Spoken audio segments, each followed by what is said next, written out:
Hey, good afternoon, Mohak, Keshav, Yash, Rupam. यश तुम online shift हो गया आज। रान इज मिसिंग।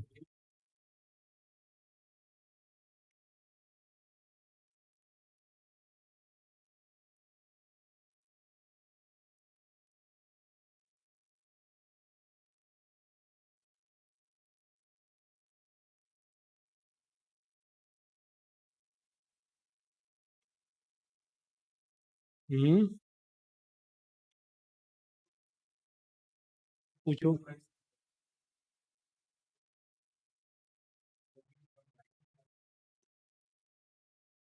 कौन ज्यादा पैसा लेते हैं? तुम देखो, होता क्या है कि जो आम जनता है वो नॉर्मल कॉपी खरीदते हैं। जो स्पाइरल वाला कॉपी खरीदता है इसका थोड़ा सा कॉलर ऊपर रहता है ना, स्पाइरल वाला कॉपी है।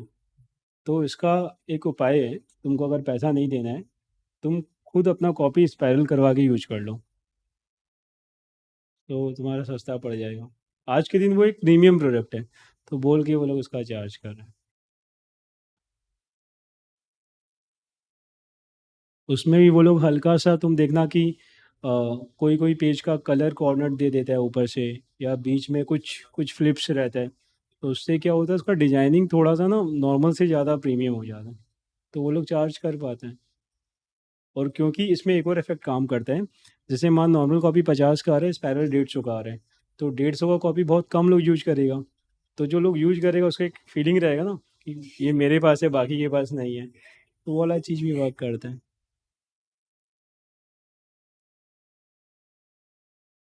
क्या लिखा है? बेस्ट कॉपी मिलता है कॉलेज स्ट्रीट में, केजी के भाव 95 पर केजी। ले आओ, बेचते हैं। तुम भाई ले आओ, अपने कल से कॉपी बेचना शुरू करते हैं। जो एडमिशन लेने आएगा, कॉपी यहाँ से लेना हो, कैलकुलेटर यहाँ से लेना हो, यूनिफॉर्म भी बेच देंगे सर। आईडी कार्ड का अलग पैसा, खोने पे 500 रुपया फाइन।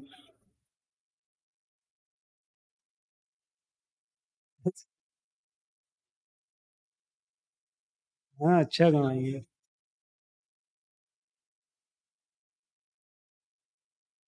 सही है। आईडी कार्ड में वो वाला कागज दे देंगे जिसका प्रिंट गायब हो जाए ना 1 महीना के बाद।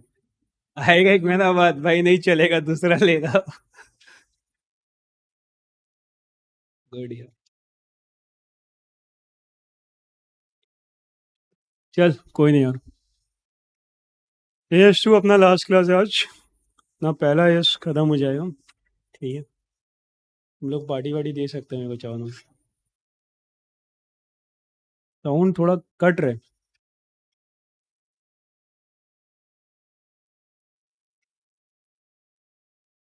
साउंड कट रहा है भाई, देख सब कुछ ठीक लग रहा है यहाँ तो। नहीं यार, रुको मेरे साइड से सब परफेक्ट है, बाकी लोग ये कंफर्म करो ना साउंड कैसा है।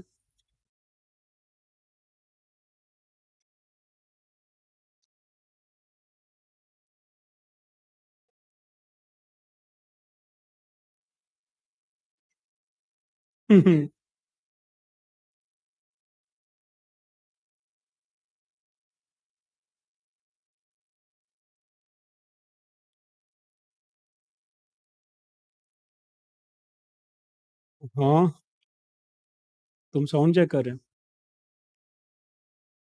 ओके। एएस का चैप्टर का नाम क्या लिखेंगे वो तो बताइए। भाई देख ऊपर में नाम लिख के दिया है हम चैप्टर का। AS two valuation of inventory, और क्या चाहिए बताओ।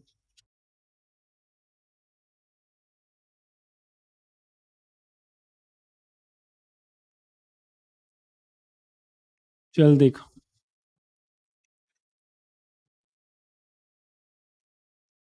तुम्हारा एएस टू में अपना हो गया, अपना कोई आज अपने नया तूफानी पढ़ाई नहीं कर रहे। वी आर डूइंग इसका रिवीजन, उसके बाद फिर अपने सम्स कर रहे हैं, जो अपने कल किया था उसी को एक्सटेंड कर रहे हैं। फाइन। इससे तुम्हारा 5 नंबर का तो आना चाहिए, आई थिंक सो। देखो, एएस टू में अपने क्या क्या कवर करेगा, मतलब what AS two focuses on. तो सबसे पहला वाला चीज़ क्या है तुम्हारा कि अपना इन्वेंट्री का कैरिंग वैल्यू जो बैलेंस शीट में आएगा। तो बैलेंस शीट में एसेट साइड में करंट एसेट के अंदर इन्वेंट्री आता है, उसका वैल्यू कितना आएगा वो AS2 बताता है अपने को कि कैसे डिटरमाइन करना है। ठीक है, अब वो वैल्यू डिटरमाइन करने के लिए अपने को कुछ कॉस्ट फॉर्मूलाज लगाना होगा एंड अपने को NRV भी कैलकुलेट करना होगा। राइट, क्यों करना होगा? क्योंकि कभी भी अपने इन्वेंट्री वैल्यूएशन करता है तो अपने को NRV का अमाउंट पता होना चाहिए। तो ये 3 चीज़ पे AS2 का फोकस है। फिर अपने बात कर रहे हैं कि भाई AS2 वैसे सब में एप्लीकेबल है, AS2 में इन्वेंट्री का जो डेफिनेशन दिया हुआ है वो क्या है? तो इन्वेंट्री का मतलब सबसे पहला चीज़ अपने को ध्यान रखना है कि goods which are held for sale in ordinary course of business. ठीक है, तो एक होता है ना कुछ कुछ चीज़ अपने को याद रखना है। तो held for sale in ordinary course of business, ये अगर अपने याद नहीं किया तो फिर इस पाप का कोई मतलब वो नहीं, प्रायश्चित नहीं है। Right, there are certain things we have to remember. तो दिस इज वन लाइन जो अपने को याद रखना होगा। अब इन्वेंट्री के अंदर क्या क्या आता है?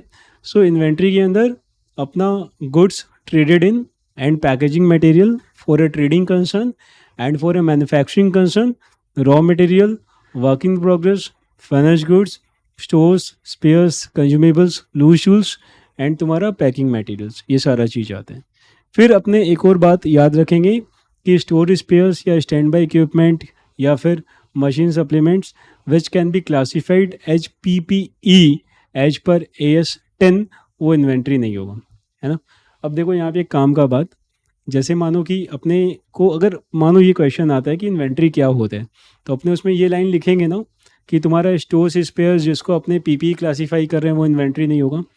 तो अपने वहाँ ज़रूर से लिखेंगे कि stores and spares right which are classified as PPE नहीं लिखें, property plant and equipment as per accounting standard 10, है ना। यहाँ अपने ख़त्म नहीं करेंगे, फिर ये भी लिखेंगे issued by institute of chartered accountants of India.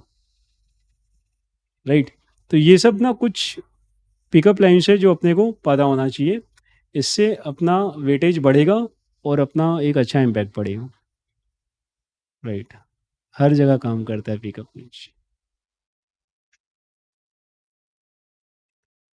AS2 के अंदर क्या क्या नहीं आते हैं? सो नंबर 1 जो यहाँ कवर नहीं होता वो है तुम्हारा अंडर कंस्ट्रक्शंस। ठीक है, तो अंडर कंस्ट्रक्शन कोई भी बिल्डिंग है या इंफ्रास्ट्रक्चर है या कंस्ट्रक्टेड बिल्डिंग या कोई भी इंफ्रास्ट्रक्चर है तो वो AS2 में नहीं आता, वो तुम्हारा AS7 में जाता है। दूसरा चीज़ जो यहाँ पे नहीं आता वो है WIP ऑफ सर्विस प्रोवाइडर।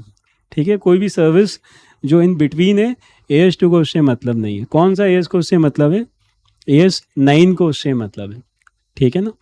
इसके बाद फिर सर्विस प्रोवाइडर वाले चीज़ में एक और चीज़ है कि in case of shipping company, अगर तुम्हारा शिप 31 मार्च को समंदर के बीच में है, ship is in voyage and वहाँ पे कुछ सामान पड़ा है शिप के ऊपर, there are fuels, store spares, जो भी है वो सारा इन्वेंट्री में काउंट होगा। ठीक, तो जब अपने WIP ऑफ सर्विस प्रोवाइडर का बात करते हैं तो WIP ऑफ सर्विस का अपने बात करें। उसके बाद कुछ चीज़ें जो AS में नहीं आता वो क्या है तुम्हारा शेयर्स, डिवेंचर्स या फिर financial instruments and the last one is natural resources. ये 4 चीज़ AS2 कवर नहीं करता। Then we have this cost formula, right, कि अपने कॉस्ट कैसे डिटरमाइन करते हैं। तो फॉर यूनिक आइटम, जब सारा का सारा सामान एकदम अलग अलग है, उसके लिए कौन सा मेथड है? Specific identification method. For similar items, जब सामान तुम्हारा एक जैसा है, उसके लिए क्या है? Generic identification method. राइट, अब जेनरिक आइडेंटिफिकेशन मेथड में तुम्हारा क्या क्या ऑप्शंस अवेलेबल है अपने पास? एक ही बात है, हाँ, जनरल जेनरिक दोनों चलेगा। इसमें 2 है, क्या है तुम्हारा? फीफो और तुम्हारा वेटेड एवरेज। ठीक है, लीफो वगैरह अलाउड नहीं है। और फिर और क्या एडिशनल टेक्निक्स है? One is standard costing, one is retail price method. मालूम इन्वेंट्री वैल्यूएशन कैसे होता है? सो जो इन्वेंट्री वैल्यूएशन है ये इम्पॉर्टेंट है, इस पर प्रैक्टिकल भी रहते हैं। अगर अपने रॉ मटेरियल का बात करें तो अपने को सबसे पहले देखना है कि फिनिश गुड्स को अपने कॉस्ट या उसके ऊपर बेच पा रहे हैं क्या। अगर फिनिश गुड्स को कॉस्ट या उसके ऊपर बेच पा रहे हैं तो रॉ मटेरियल का वैल्यूएशन किस पे होगा? कॉस्ट पे। अगर अपने फिनिश गुड्स को कॉस्ट पे नहीं बेच पा रहे हैं तो रॉ मटेरियल का वैल्यूएशन किस पे होगा? तुम सही है, but the term is replacement cost और cost whichever is lower. ठीक है।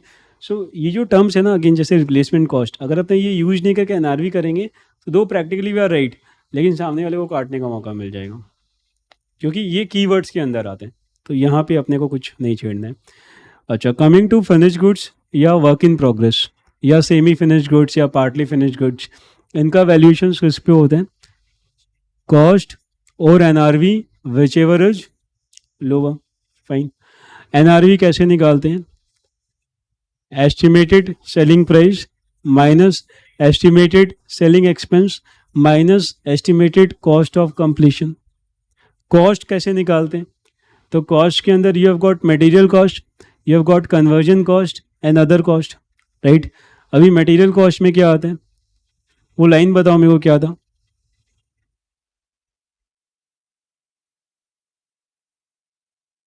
हाँ, बट ये लाइन अपने को याद रखना है, ठीक है? याद है किसी को भी?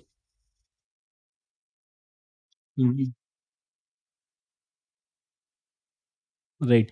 All cost incurred to bring the inventory in its present condition and location. ठीक है, जरूर से अपने को लेके आना है। तो अपना परचेज प्राइस हो गया, then cost incidental to purchase हो गया, purchase commission, brokerage, freight inwards हो गया, लोडिंग अनलोडिंग है कुछ वो हो गया, ट्रांजिट इंश्योरेंस हो गया, नॉन रिफंडेबल टैक्सेस हो गया। ये सारा अपना मटेरियल कॉस्ट का पार्ट है। कन्वर्जन कॉस्ट, हाँ सारा सारा टैक्स, सारा नॉन रिफंडेबल टैक्स उसमें आ जाएगा, राइट। हाँ, तुम अलग से लोरी क्लियर करवाने के लिए जो हाथ में ऐसे पकड़ाता है वो नहीं आएगा बस। कन्वर्जन कॉस्ट में क्या आएगा? एक तुम्हारा लेबर चार्जेज, दूसरा ओवरहेड। अब ओवरहेड दो है, एक है तुम्हारा फिक्स और एक है तुम्हारा वेरिएबल, राइट।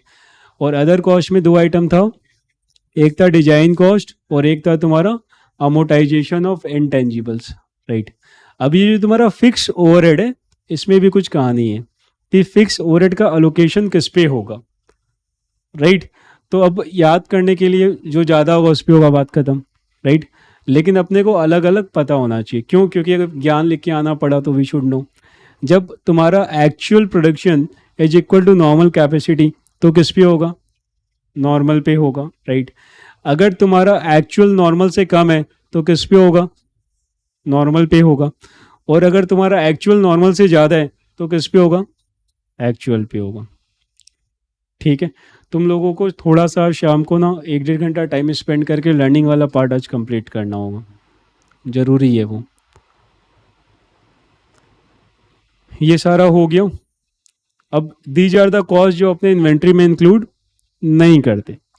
तो सबसे पहला एबनॉर्मल, तो अपने को याद होगा दो तरह का लॉस होता है, एक होता है नॉर्मल, एक होता है एबनॉर्मल।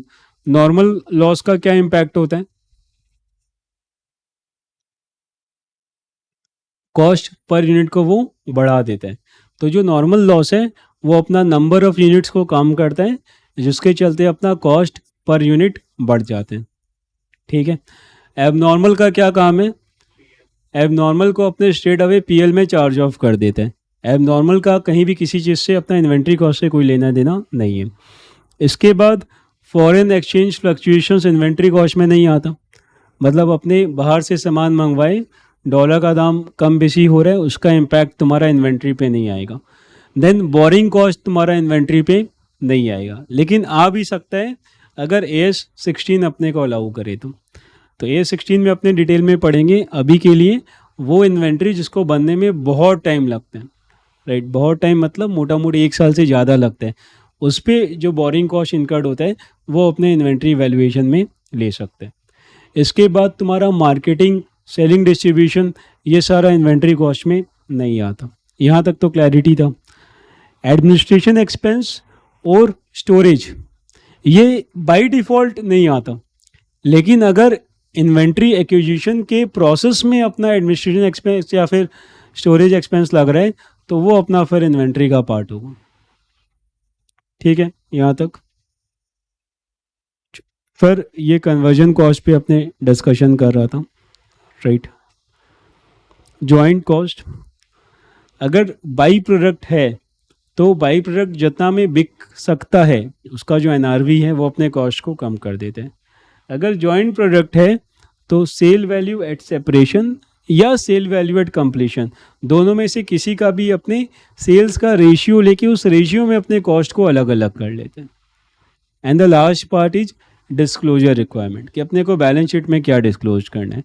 तो अपने को बैलेंस शीट में डिस्क्लोज क्या करना है, एक तो है कि अपना कॉस्ट फार्मूला जो अपने यूज कर रहे हैं, राइट, था ना कॉस्ट का formula, specific identification, general identification, those thing.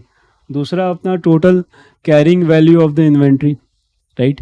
And तीसरा है क्लासिफिकेशन ऑफ द इन्वेंट्री। तो AS2 में एक इंडिकेटिव क्लासिफिकेशन दिया हुआ है, ठीक है। इंडिकेटिव मतलब कि this could be one of the classification, company चाहे तो इसमें एड ऑन कर सकता है या कुछ और तरीके से क्लासीफाई कर सकते हैं। तो इसमें क्या क्या है इंडिकेटिव क्लासिफिकेशन में, raw material, WIP, finish goods, और क्या है तुम्हारा stock traded in, manufacturing company भी फिनिश गुड्स खरीद के बेच सकते हैं इफ सो रिक्वायर्ड, राइट। फिर तुम्हारा store space, loose tool, consumables, those things, then packing material, और अगर कंपनी को कुछ लगता है तो वो और आइटम यहाँ पे ऐड कर सकते हैं, ठीक है। तो ये AS2 का तुम्हारा एक ब्रीफ थ्योरेटिकल डिस्कशन था। तो ये जो डिस्कशन है ये कितना 10 से 15 मिनट का है मैक्सिमम। तो तुम लोग क्या तो कॉपी में नोट कर सकते हो कि AS2 का जो क्लास 3 था उसका 15 मिनट ही AS2 का रिविजन, मतलब जस्ट सुनना है तो वैसा करके, या तुम लोग खुद भी अपना एक 10-15 मिनट का एक वॉइस नोट बना के फ़ोन में सेव कर सकते हो, डेट में हेल्प, ओके। फिर ये अपने प्रैक्टिकल्स करा दो।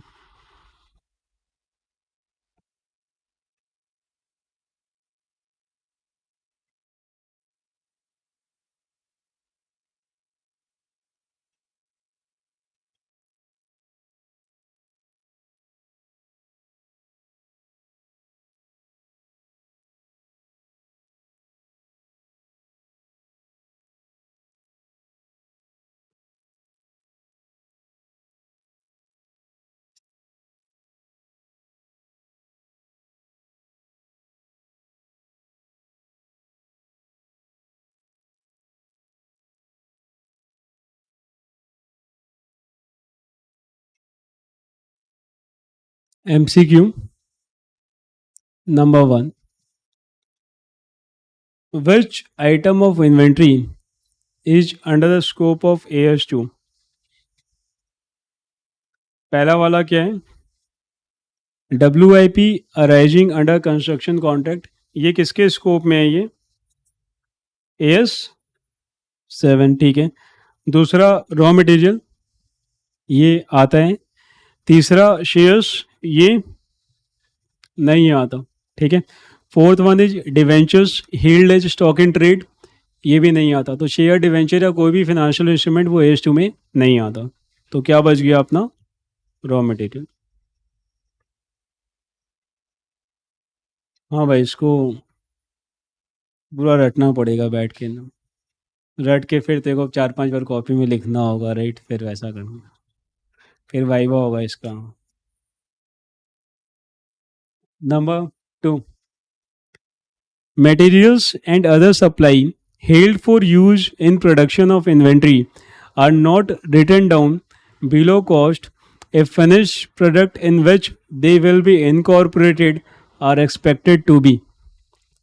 देखो, material and other supply held for use in production of inventory, मतलब अपने बेसिकली रॉ मटेरियल का बात कर रहे हैं, are not written down below cost, मतलब उसको अपने कॉस्ट से कम में वैल्यू नहीं करते if the finish product in which they will be incorporated are expected to B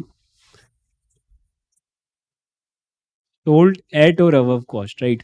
मतलब फिनिश गुड्स को अगर अपने कॉस्ट या उसके ऊपर में बेच पा रहे हैं तो अपने रॉ मटेरियल का वैल्यूएशन जो है वो कॉस्ट पे करते हैं, और नहीं बेच पा रहे तो कॉस्ट या replacement cost whichever is low.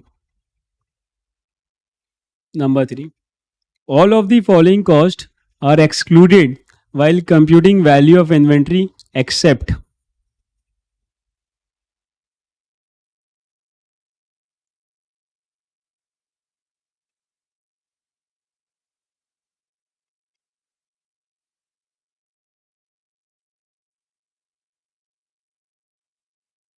अच्छा एक चीज बताओ, सेलिंग एंड डिस्ट्रीब्यूशन होगा क्या? सेलिंग डिस्ट्रीब्यूशन नहीं होगा ना? पक्का? ठीक है। एबनॉर्मल वेस्टेज होगा? नहीं होगा। ए और सी तो नहीं होगा। अब अपने बी पे आते हैं।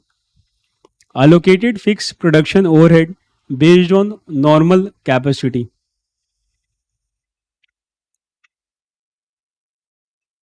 ये करते हैं ना? अगर अपना नॉर्मल इक्वल टू एक्चुअल हुआ या नॉर्मल ग्रेटर देन एक्चुअल हुआ तो नॉर्मल कैपेसिटी में फिक्स ओवरहेड को अलोकेट करते हैं। अगर नॉर्मल तुम्हारा एक्चुअल से कम हुआ तब एक्चुअल पे करते हैं। सो बी हो सकता है, ऑप्शन बी हो सकता है ना? Allocated fix production overhead based on normal capacity. अगर देखो याद है ना, कन्वर्जन कॉस्ट में क्या आता था? Labour charge, variable overhead, fix overhead. तो फिक्स ओवरहेड को कैसे अपने अलोकेट करता था इन्वेंट्री पे? बेस्ड ऑन नॉर्मल कैपेसिटी और actual capacity, which ever is है, वैसे ही करते थे। तो पॉइंट नंबर बी भी तो हो सकते हैं, राइट? ऑप्शन बी हो सकते हैं। अपने ऑप्शन डी पे आते हैं। Storage cost which is necessary part of production process. होता ही है ये इन्वेंट्री कॉस्ट का पार्ट। तो बी भी हो सकता है एंड डी भी हो सकता है, दोनों आंसर है। हाँ, अभी तुम लोग बोलो अपना वही पुराना बचपन वाला क्वेश्चन कि एग्जाम में अगर ये आया तो फिर बी करेंगे कि डी करेंगे, राइट? सो अभी ऐसा है, ये जो क्वेश्चन है ये आईसीआई का मैट का क्वेश्चन है, ये 1 2 3 4 वाला। तो आईसीआई का मैट में बी या डी में से कोई एक आंसर दिया हुआ है जो कि गलत है। इसका आंसर बी और डी दोनों होगा। तो अभी हम प्रैक्टिकली बात कर रहे हैं। आईसीआई को भी मैट बनाने का हड़बड़ी था, राइट? नया सिलेबस वगैरह आया। तो आईसीआई पे क्या है कि वहाँ पे 3 अलग अलग तुम समझो लोग हैं। एक जो मैट बनाते हैं, राइट? एक तुम्हारा जो मॉक टेस्ट पेपर वगैरह आते हैं। तो तुम लोग देखा होगा कि फाउंडेशन का मॉक टेस्ट पेपर में भयंकर गलती होता था, राइट? और वही सब क्वेश्चंस बार बार आता रहता था। लेकिन जो तीसरा बंदा है ना, जो एग्जाम का पेपर बनाता है, वो सीरियस बंदा है। हाँ, तो वो जो पेपर बनाता है वो ध्यान से बनाता है, और उसका जो आंसर होता है ना वो भी बहुत ध्यान से ड्राफ्टेड रहता है वो। तो अपने इन सब चीज़ों को इग्नोर कर सकते हैं एक बार के लिए। एंड वहाँ पे अगर ऐसा हुआ भी, ऐसा कुछ हुआ, तो अपने बीडी में से कुछ भी टिक करेंगे, विल गेट दी मार्क्स। ठीक है? ऐसे भी जीवन वैसे ही चल रहा है। 4, identify the statement which is या विच आर इनकरेक्ट।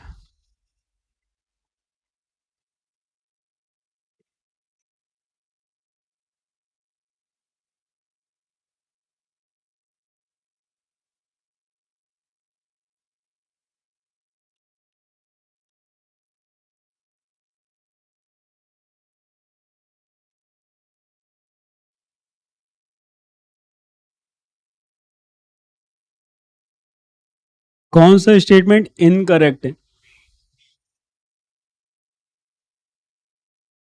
बोलो या वृश्चिक केशव यश मोह रूपम।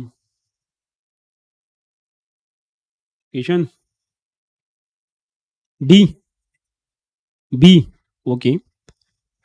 देख, storage cost which is necessary part of production process is included in inventory valuation। ये करेक्ट है, ठीक है। Administrative overhead are never included in inventory valuation. हो तो सकता ही है, अपने ऐसे कैसे बोल सकते हैं कभी नहीं होता, है ना? हो सकते हैं। सो बी इनकरेक्ट है। C, full amount of variable production overhead incurred are included in inventory valuation.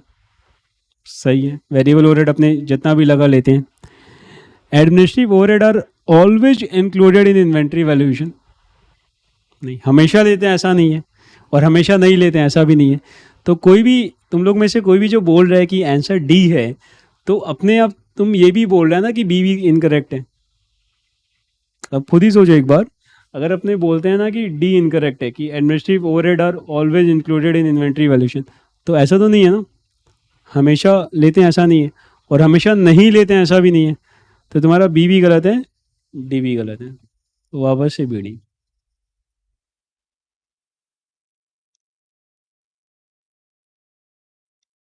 ठीक है, एमसीक्यू डन। गुड। 23 नंबर आ गया।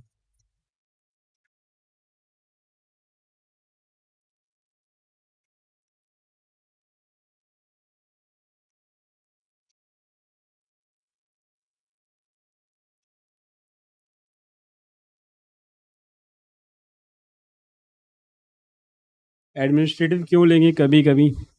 अगर इन्वेंट्री प्रोक्योरमेंट के टाइम, उसके मतलब इन्वेंट्री तुम्हारे लोकेशन पे आया, उसके पहले इनकर हुआ, तो लेंगे। बात किए थे ना, चिप्स बना रहे हैं, आलू कोल्ड स्टोरेज में, वहाँ पे एक बंदा है, उसका सैलरी पार्ट ऑफ इन्वेंट्री। चल, ओपनिंग इन्वेंट्री फिनिश गुड्स का दिया हुआ है, रॉ मटेरियल का दिया हुआ है, परचेजेज अवेलेबल हैं, then we have got labour, overheads, sales, then closing inventory. The expected production for the year was 15,000 kg of finished product. Due to fall in market demand, the sale price for the finished goods was 20 per kg, and the replacement cost for the raw material was 9.5 per kg on the closing day. You are required to calculate the closing inventory as on that date.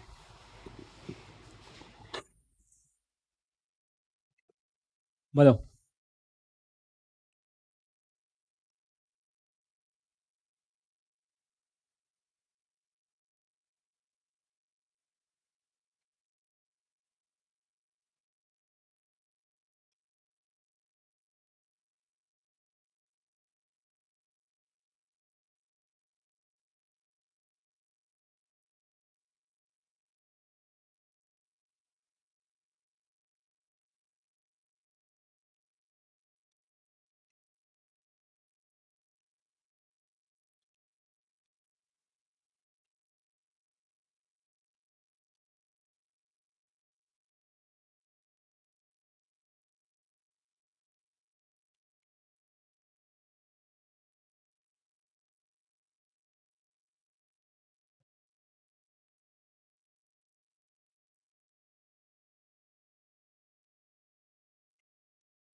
85? क्या? कैसे आया?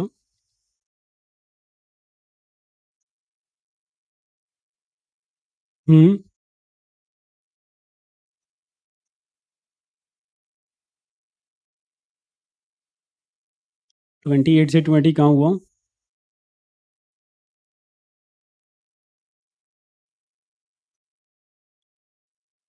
कैसे fall हुआ?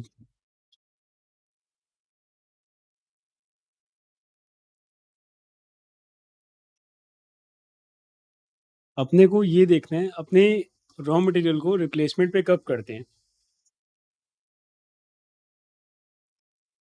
जब finish goods को cost से कम में बेचते हैं।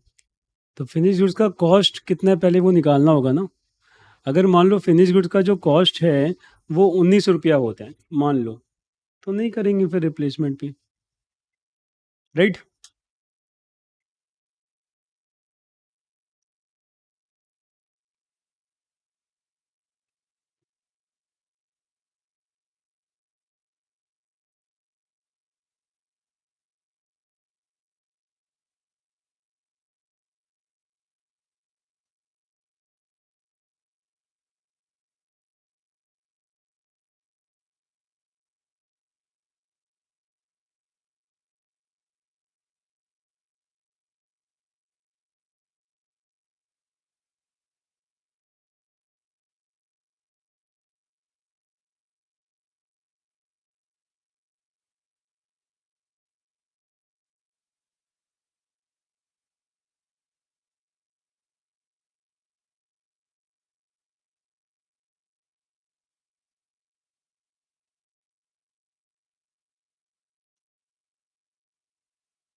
कितना हो रहा है?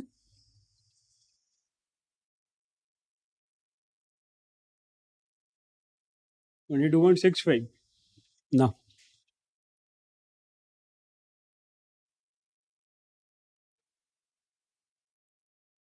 नहीं। ना।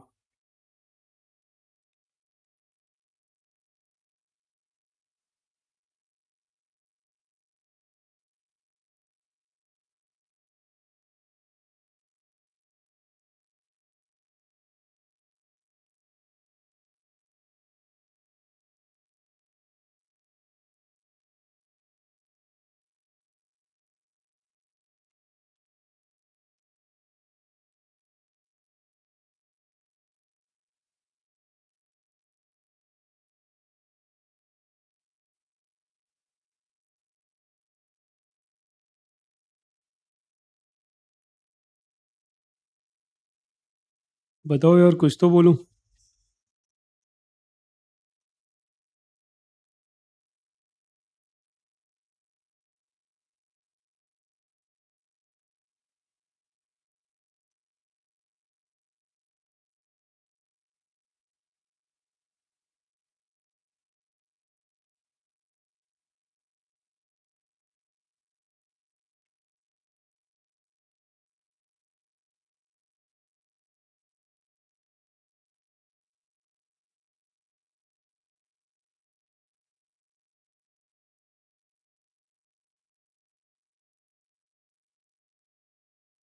समझ के बाहर का सवाल है।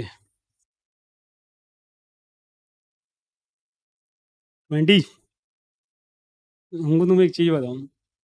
तुम पहले कितना 22 पॉइंट। हाँ, तो तुम 20 पे कैसे आया?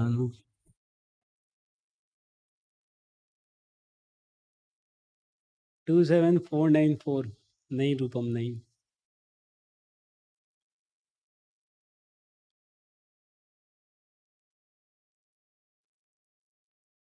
क्या कर रहे हो?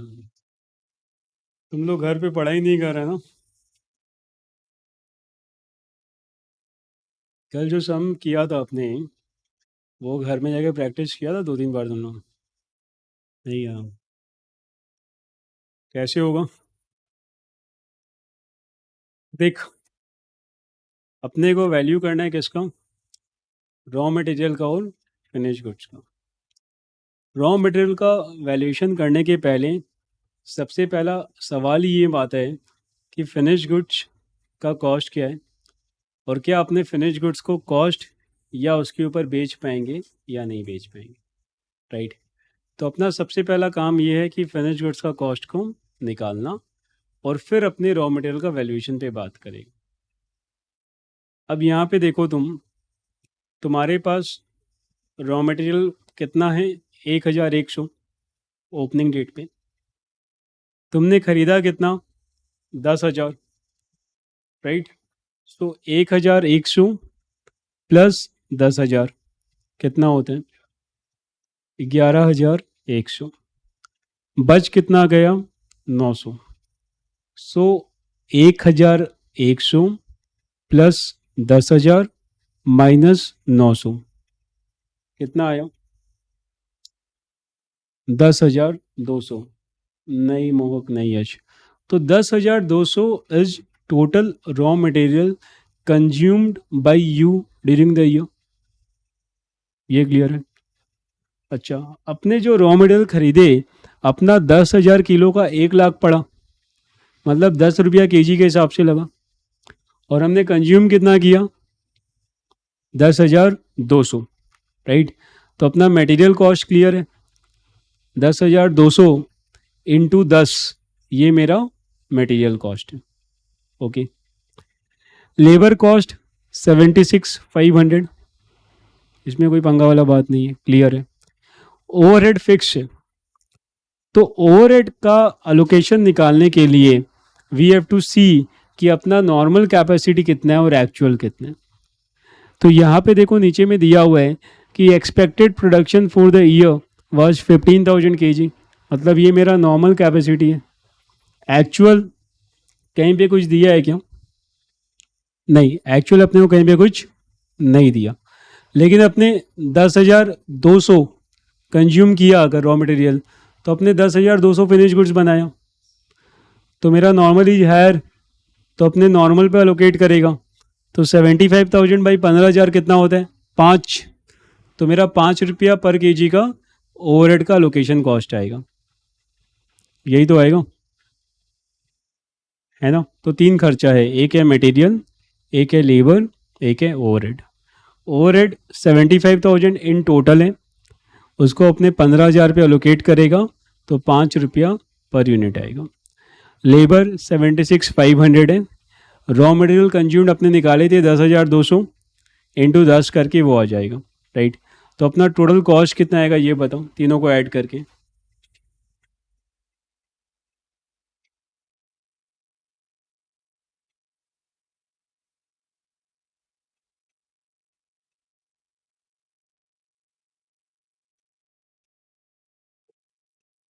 10,200 इंटू 10 एम प्लस, ये मेरा material cost, then 76,500 labour cost, ले फिर 10,200 इंटू 5 एम प्लस, ये मेरा ओवरहेड कॉस्ट। एमआरसी में कितना आ रहा है? परफेक्ट मोहक, दिस इज 229,500। ये हो गया तुम्हारा टोटल खर्चा। सामान कितना बनाया? 10,200, डिवाइड कर दो 10,200 से, कितना आया? 22.5। तो 22.5 रुपया का तुम्हारा फिनिश गुड्स का कॉस्टिंग है। अब 22.5 का कॉस्टिंग है और अपने बेच कितना में पा रहे हैं? 20 में। मतलब फिनिश गुड्स जो है वो कॉस्ट से कम में बिक रहे हैं, राइट? तो फिनिश गुड्स अगर कॉस्ट से कम में बिक रहे हैं तो क्या होगा? अपने रॉ मटेरियल का वैल्यूएशन किस पे करेगा? रिप्लेसमेंट कॉस्ट पे करेगा, राइट? तो रॉ मटेरियल का रिप्लेसमेंट कॉस्ट कितना है? 9.5। तो रॉ मटेरियल है कितना? 900, 900 इंटू 9.5, ये आ गया तुम्हारा। अच्छा, फिनिश गुड्स का कॉस्ट कितना है? 22.5, और अपने बेच कितना में पाएगा? 20 में। तो कितना पे वैल्यू करना है?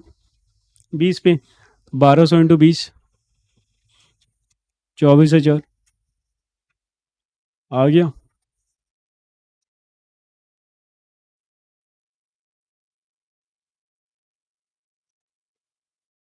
यश देख, तेरे को ना बाय डिफ़ॉल्ट थोड़ा टाइम लगता है प्रोसेस करने में, तो तेरे लिए रिवीजन बहुत इंपॉर्टेंट है।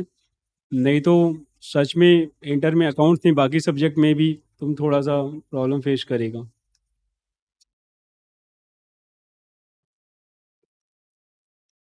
फिर मैं भी सम्स कर रहा हूँ, देख फिर कोई डाउट होगा तो बताऊँ।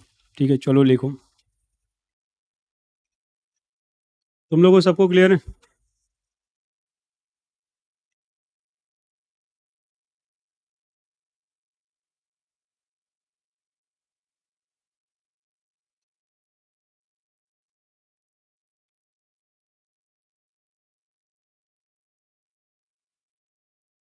आंसर टू नंबर 15, ये लिखना जरूरी है, भले ही सम बने नहीं बने।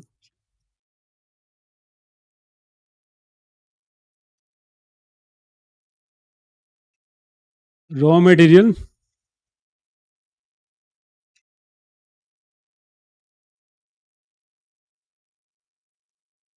का कितना यूनिट अपने कंज्यूम किया?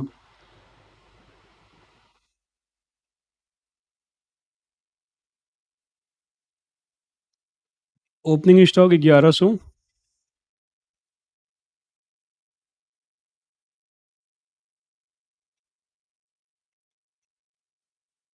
एड परचेजेज कितना है? 10K। फिर ये हो गया 11,100, लेस क्लोजिंग स्टॉक, ये कितना है? 900, कितना हुआ टोटल? 10,200।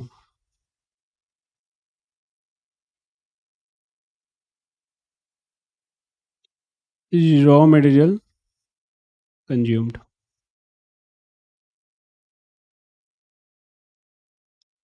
ठीक है, तो जितना रॉ मटेरियल कंज्यूम किया उतना ही अपने फिनिश गुड्स बनाए।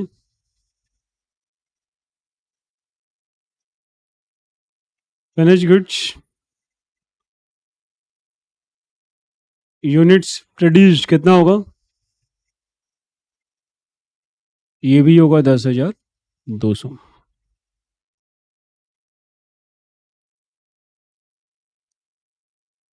Raw material cost per unit, ये देखो यहाँ से आ जाएगा पर यूनिट कॉस्ट। 1 लाख लगा 10,000 का,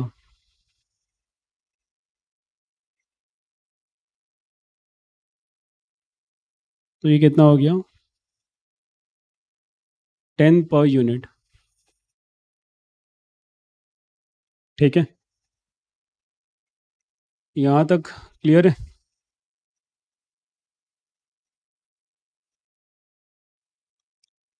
अब क्या करना है? Cost of finish goods.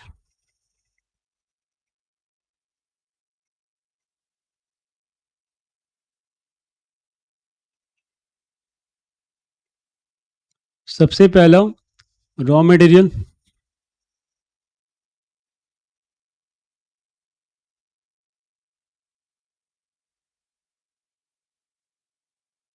कितना होगा?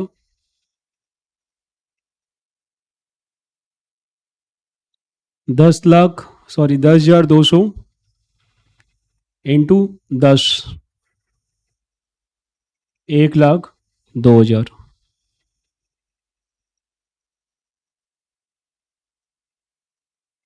एड लेबर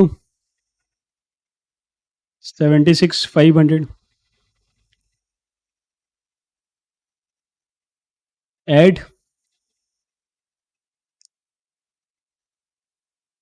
फिक्स्ड ओवरहेड, ये कितना होगा? 10,200 इंटू 5। इस पे अपने वर्किंग नोट देंगे अलग से। ये हो गया 51,000। तो ये टोटल कितना हुआ?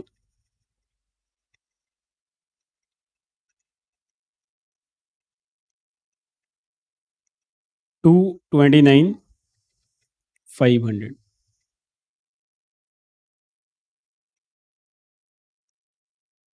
Cost of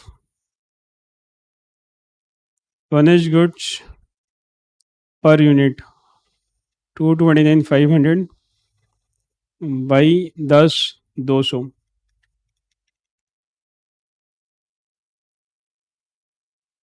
is 22.5।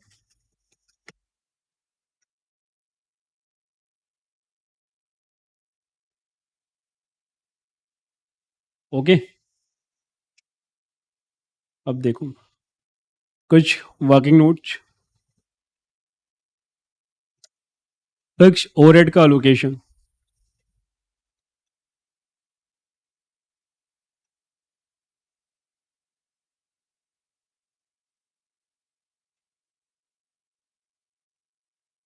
Allocation of fix overhead.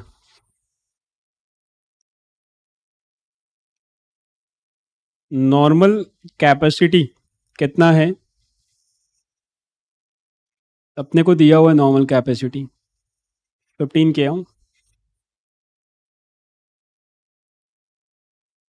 Actual production,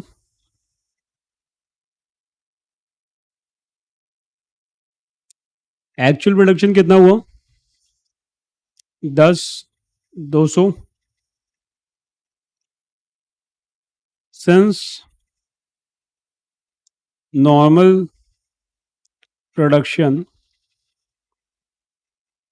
is greater than actual production, fixed overhead will be allocated on normal production. तो फिक्स ओवरहेड पर केजी 75 बाई 15, दिस इज 5 पर KG.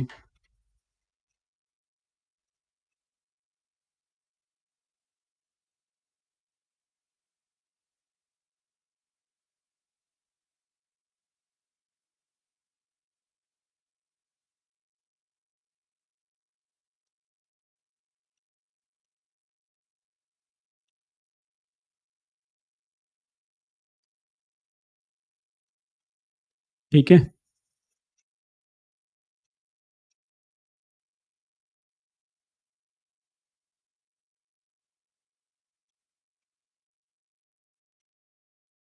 Now see.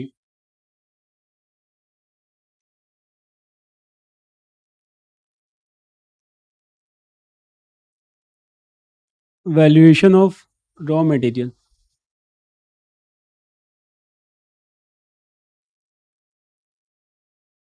Since finished goods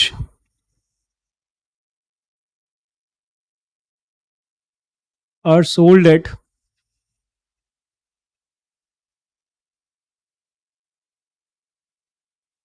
less than cost, यहाँ पे है ना,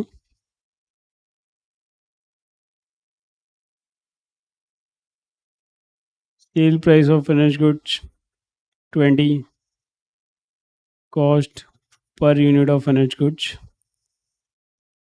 22.50. Raw material will be valued at lower of cost and replacement cost. Cost per unit of raw material is 10. 1 lakh खरीदा था 10,000 में.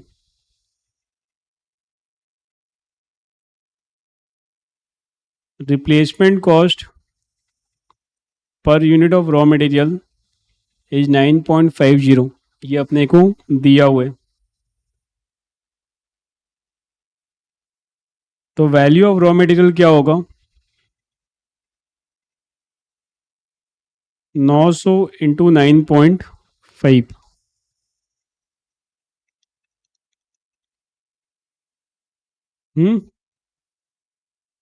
This is 8550.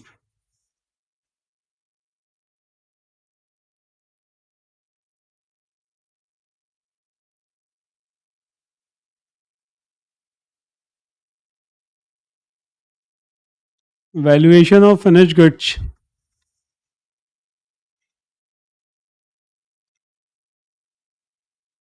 Cost per unit of finish goods 22.50. Selling price per unit of finished goods is 20. Finished goods is valued at lower of cost and NRV.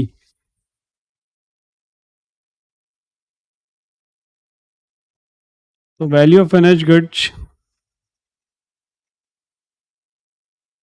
1200 into 20 which is 24K.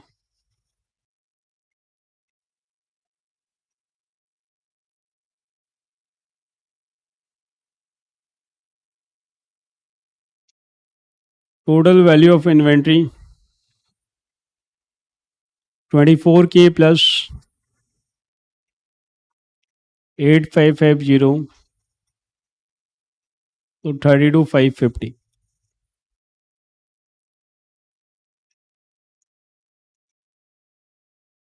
Finish goods का purchase नहीं होगा ना, क्योंकि raw material से finish goods बनाएंगे,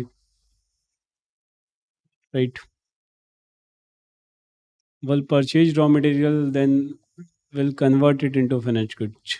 So उस angle से clarity है इस सम में पूरा. ये सम क्लियर है.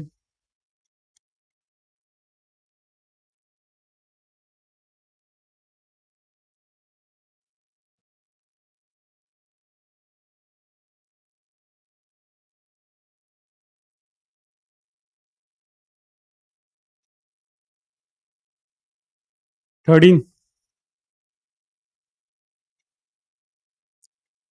On 31st March 17, a business firm find the cost of partly finished unit on that date is 530. The unit can be finished in 17-18 by an additional expenditure of 310.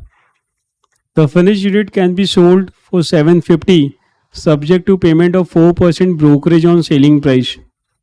The firm seeks your advice regarding the amount at which the unfinished unit should be valued as on 31st March 17 for preparation of final account. Assume that the partly finished unit cannot be sold in semi finished form and its NRV is zero without processing it further.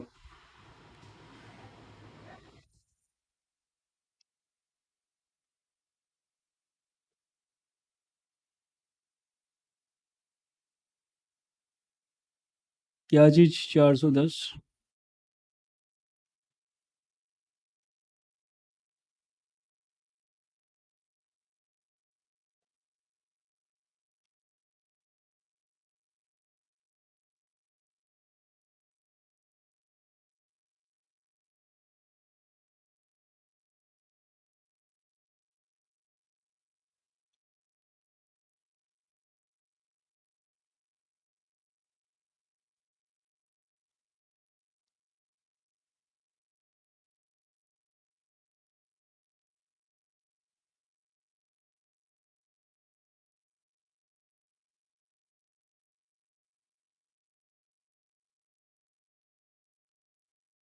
Last line का मतलब है कि अपने finish goods को as is basis पे नहीं बेच सकते, मतलब अपने सॉरी सेमी फिनिश गुड्स को, तो अपने पास सेमी फिनिश गुड्स का एनआरवी डायरेक्टली अवेलेबल नहीं है, अपने को फिनिश गुड्स का जो एनआरवी है उससे निकालना होगा कि डब्ल्यू का एनआरवी क्या है, जो कि अपने नॉर्मली करते हैं।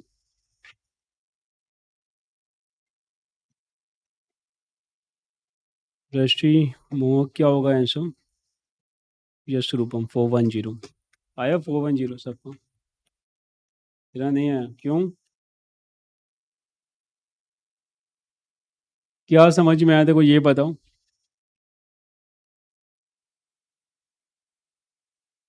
कौन सा वर्क इन प्रोग्रेस है? वो वर्क इन प्रोग्रेस का कॉस्ट है।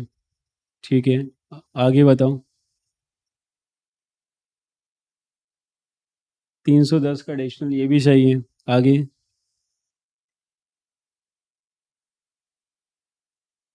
750 का सेल, परफेक्ट। आगे।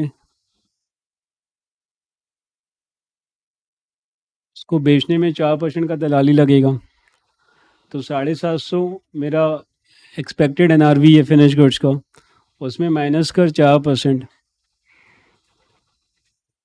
कितना आया? 720। इसमें माइनस कर एस्टिमेटेड कॉस्ट ऑफ कंप्लीशन 310, कितना आया?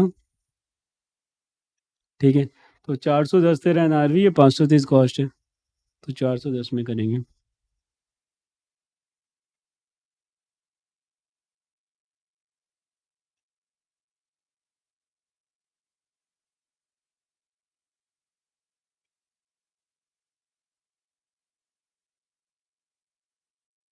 Answer to number 13।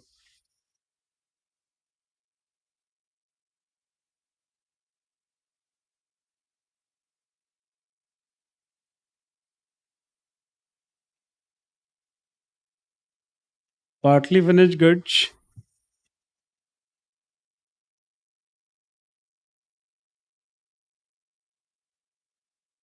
Are valued at cost or NRV, whichever is lower.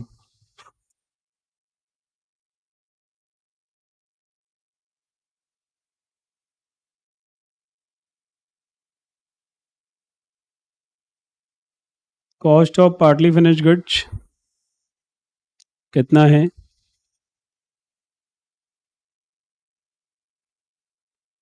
530 per unit.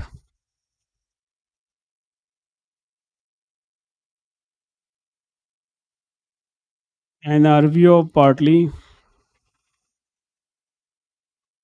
Finish goods, ये क्या होगा? This is estimated selling price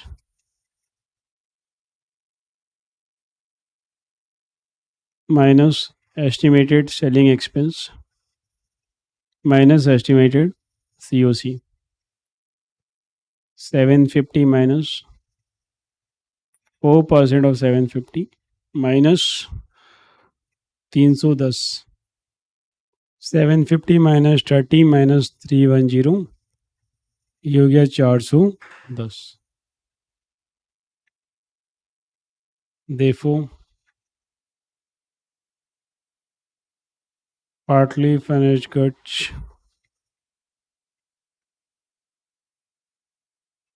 would be valued at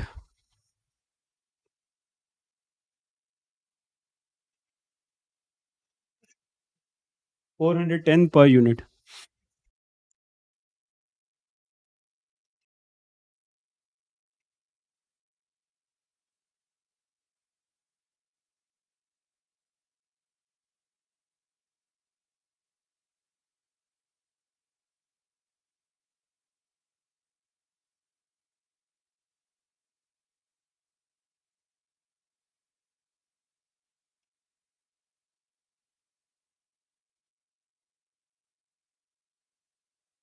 ठीक है,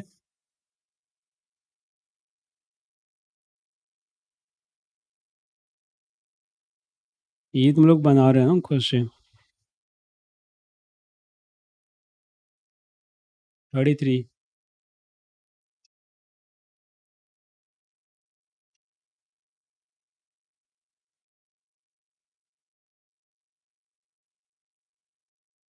From the following information provided by XYZ Limited, you are required to compute the closing inventory.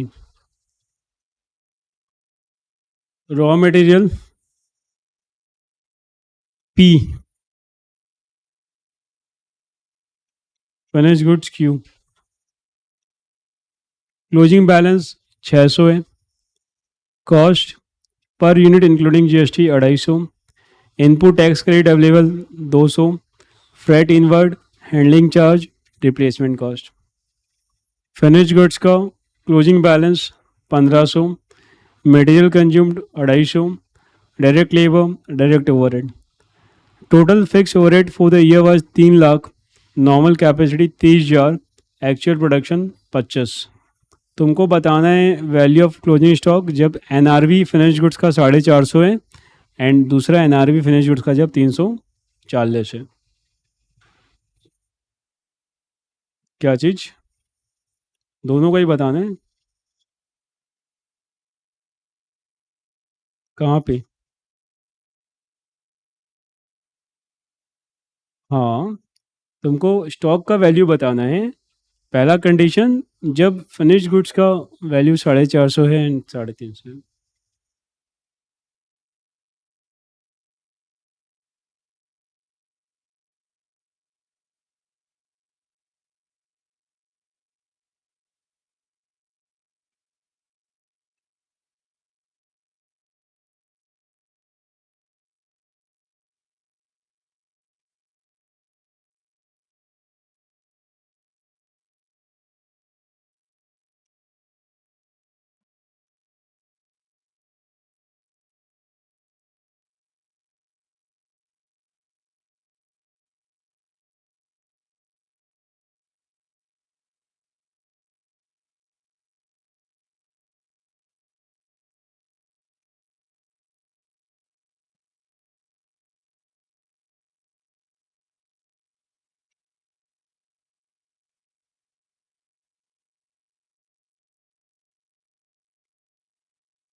क्या? क्या चीज़ का? क्या rate से? ठीक है। ठीक है। रॉ मटेरियल तो बताना।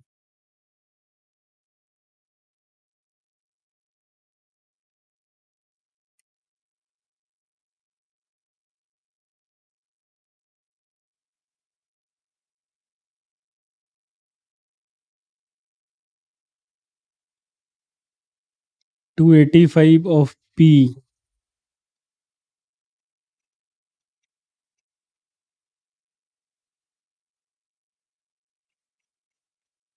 नहीं। हाँ, कुछ गलती है, 285 नहीं होगा।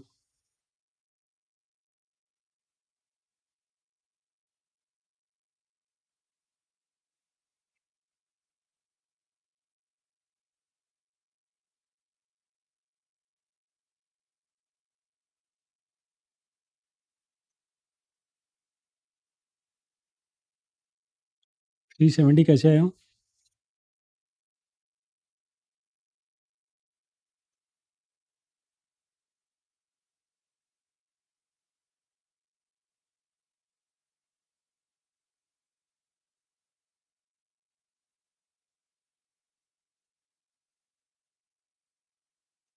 करो टोटल वापस।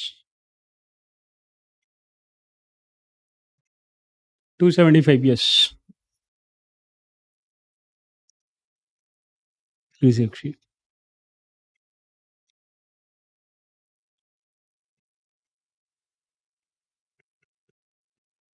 यस मोहक।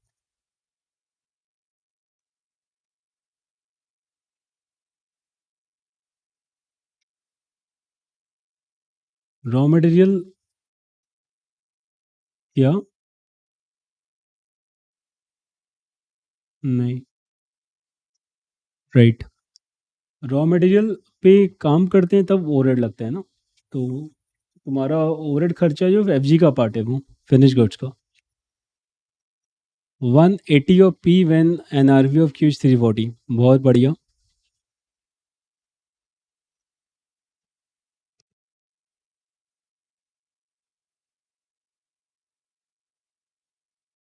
मोहक 275 दोनों केस में नहीं होगा, तो तुमको स्पेसिफाई करना है कि कब क्या होगा।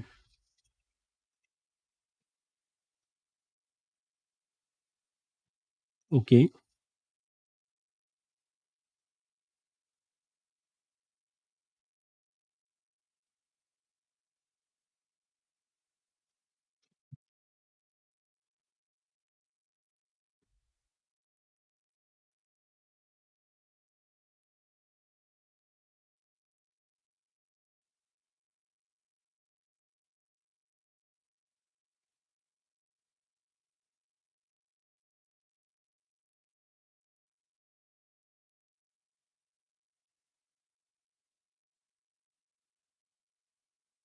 रॉ मटेरियल घर पे आया, उस पे तुम फर्दर काम किया, तभी तो खर्चा लगा ना। तो ओवरहेड तो हमेशा तुम्हारा एफजी का पार्ट ही होता है। फिनिश गुड्स इज तुम्हारा labour plus material plus overheads.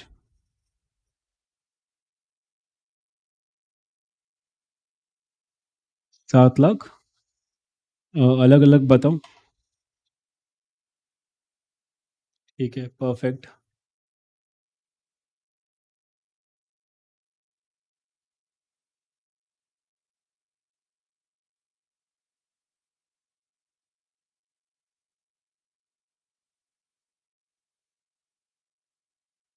नहीं।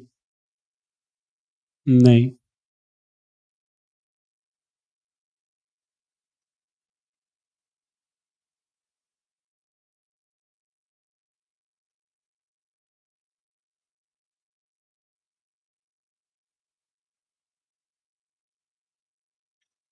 हम्म, खरीद के लाने में जो भी खर्चा लगता है वो रॉ मटेरियल का परचेज कॉस्ट का पार्ट है।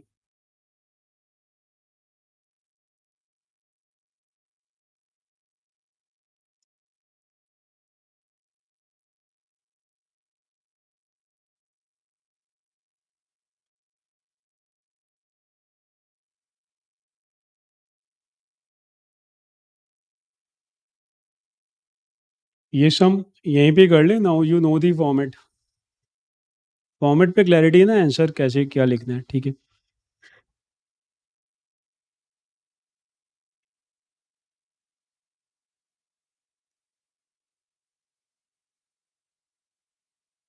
देखो कॉस्ट ऑफ रॉ मटेरियल क्या होगा, 250 -20 230, पर फ्रेट का 30, 15 का हैंडलिंग चार्ज, 275।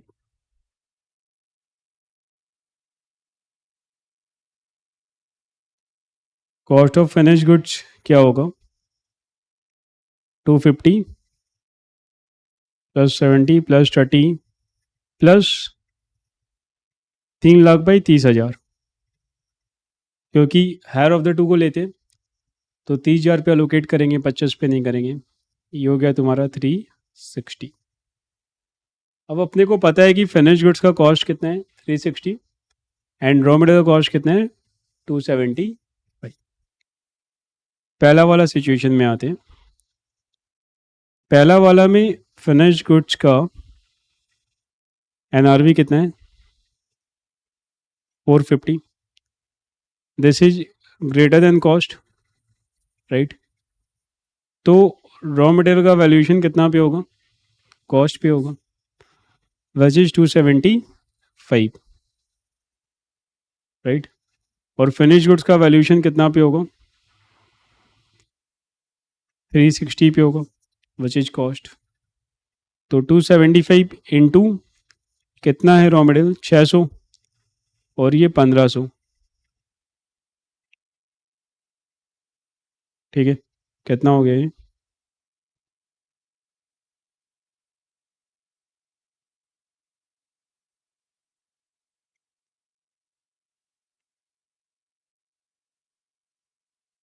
एक 65,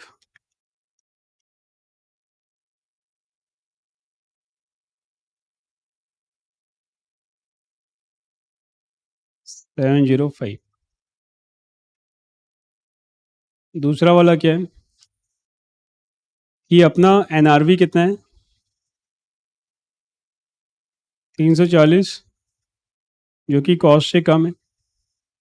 in this situation raw material का वैल्यूएशन क्या होगा, रिप्लेसमेंट कॉस्ट पे, विच इज 180 इंटू 600,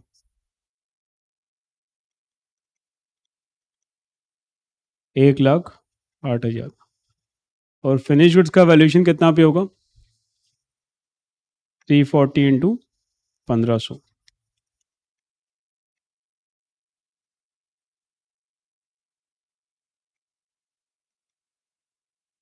कितना हो गया है, 618।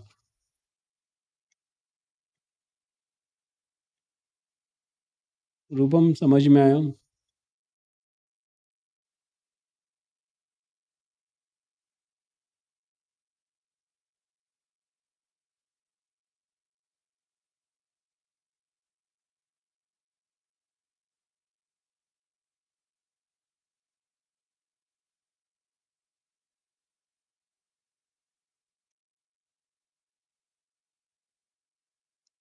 वाई 360 इंस्टेड ऑफ 380, 380 तो कुछ भी नहीं है मोक, 380 कहाँ से आया।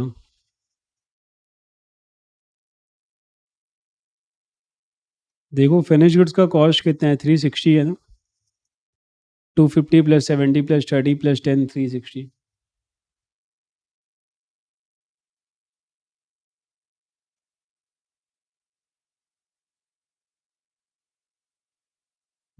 एक क्वेश्चन ऑप्शन में रहते हैं।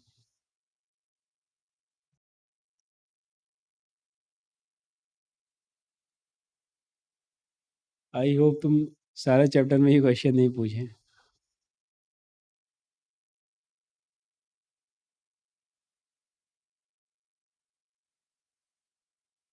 जैसे वो सब याद कर रहे हैं यहाँ पे, तुम आया क्यों नहीं आज।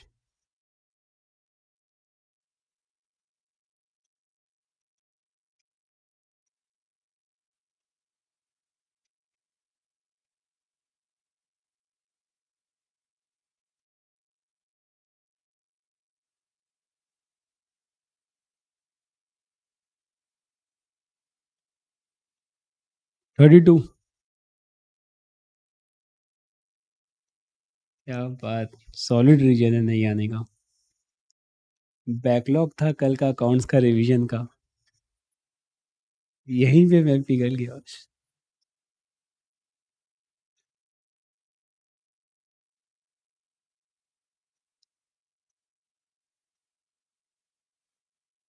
USA limited purchase raw material at the rate 400 per kg. Company doesn't sell raw material but uses in production of finished goods. The finished goods in which raw material used are expected to be sold at below cost. At the end of the accounting year, company is having 10,000 kg of raw material in inventory. As the company never sells the raw material, it doesn't know the selling price of raw material, hence cannot calculate the realizable value of the raw material for valuation of inventory at the end of the year. However, replacement cost of raw material is 300 per kg. How will you value the inventory of raw material?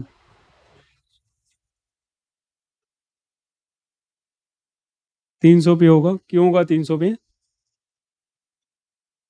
क्योंकि finish goods को अपने cost से कम में बेच पा रहे हैं, तो रॉ मटेरियल का वैल्यूएशन रिप्लेसमेंट कॉस्ट या कॉस्ट विच इज लोअर पे होगा.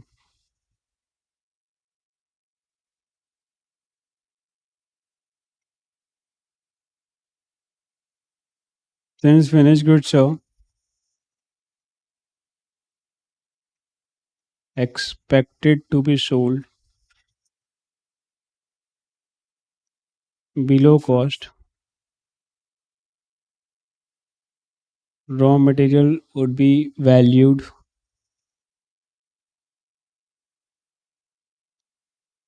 at lower of cost and replacement value.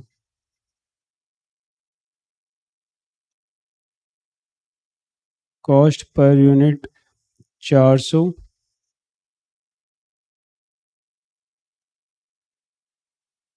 replacement value per unit 300. तो वैल्यू ऑफ रॉ मटेरियल हो गया 10,000 into 300,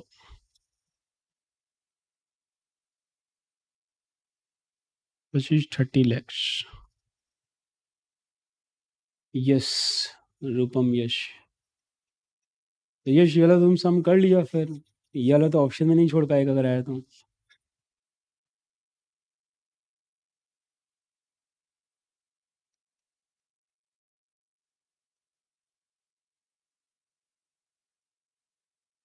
31.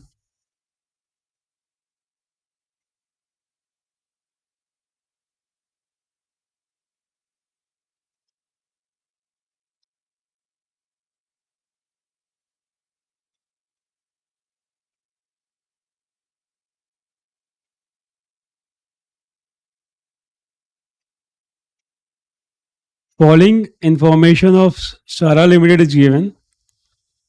Sara Limited uses raw material A for production of finished goods B. दो बार production आ गया. Closing balance of raw material A in units on 31st March 2022 is 750. Cost price 150, freight inward 10, replacement 152, closing balance of finished goods B 1600. Material consumed, labor, direct, variable overhead.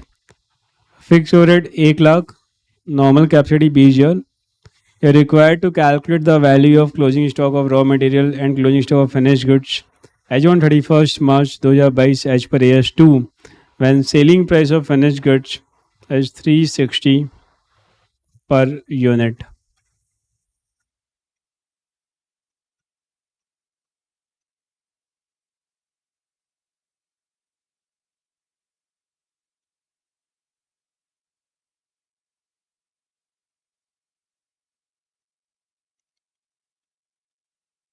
क्या बात, perfect.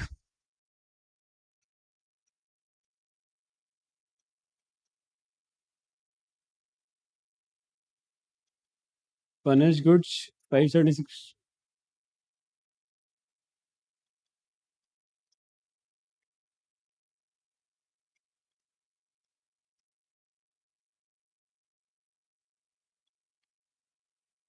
बहुत अच्छा।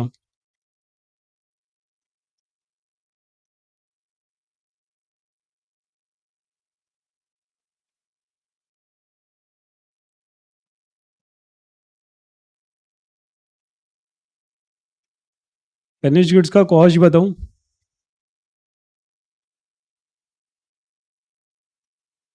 365 आएगा। क्या हुआ वरुण? कैशो M G W क्या है?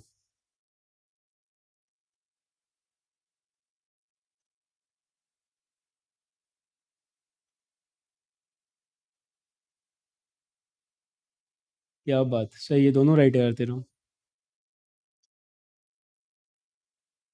मटेरियल कंज्यूम 225 पर यूनिट कैसे हुआ? कॉस्ट तो 160 है। हाँ तो एक फिनिश्ड गुड्स में ज़्यादा मटेरियल कंज्यूम कर रहा होगा, एक से ज़्यादा।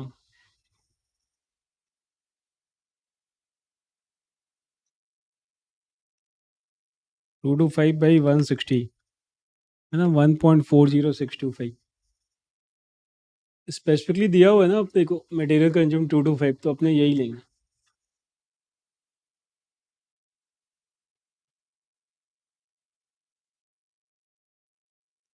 कॉस्ट आया 160 और 360। बहुत अच्छा।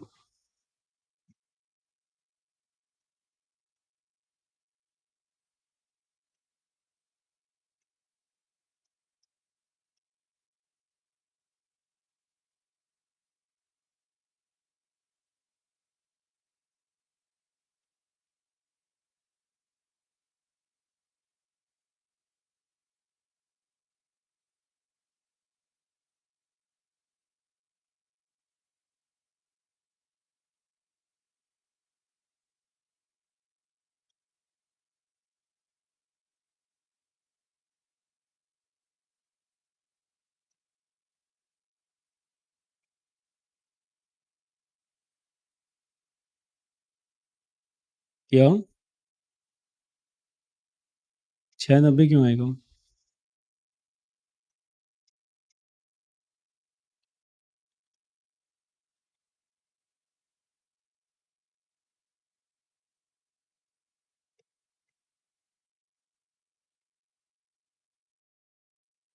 विजन हुआ? ऊपर वाला क्या नहीं आया? नीचे वाला क्या आया? कॉस्ट आया फिनिश गुड्स का? कितना में बेच रहे हैं? कॉस्ट से कम है, तो रॉ मटेरियल का वैल्यू किस पे होगा? Veg average lower. कॉस्ट कितना है रॉ मटेरियल का? रिप्लेसमेंट किस पे होगा? यस रूपम।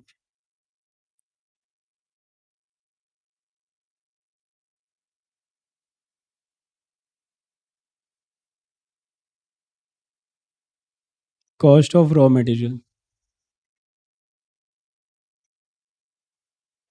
ये हो गया 160।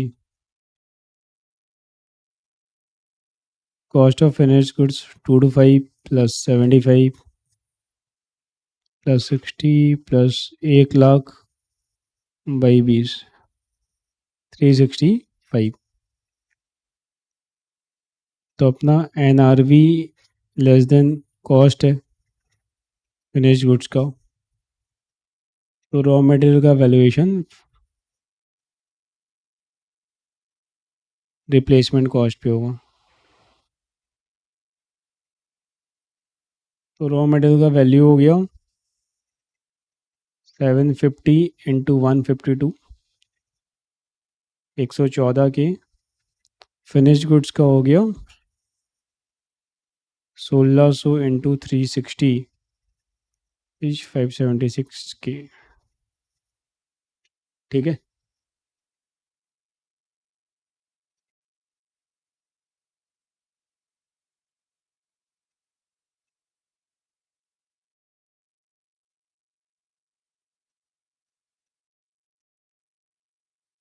नंबर 29।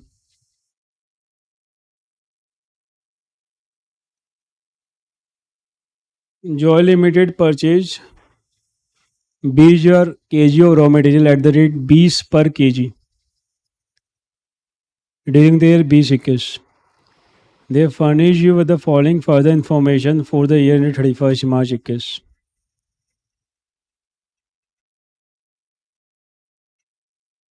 ये ओपनिंग इन्वेंट्री है,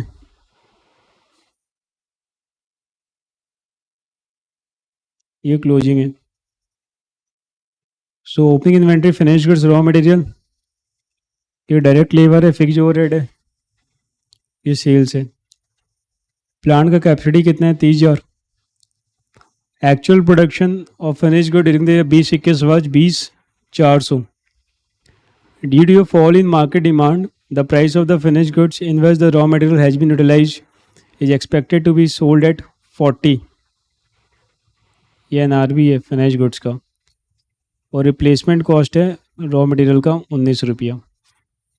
तुमको बताना है, क्या बताना है पता ही है।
तुम्हें तो बोला 15 नंबर मैट से हटाने, अब समझाने क्यों बोल रहे तुम?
एक 30 200? नहीं यार। Yes, perfect. हो गया रूपम का यार।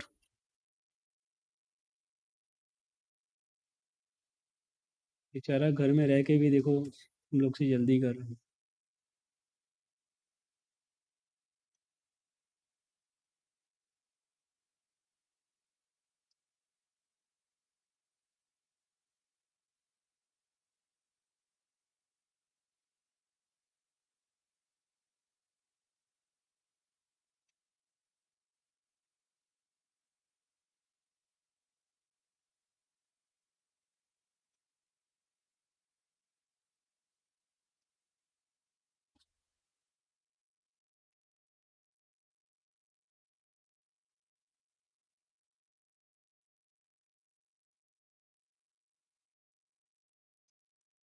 नहीं हो रहा है। गुड प्रकाशन।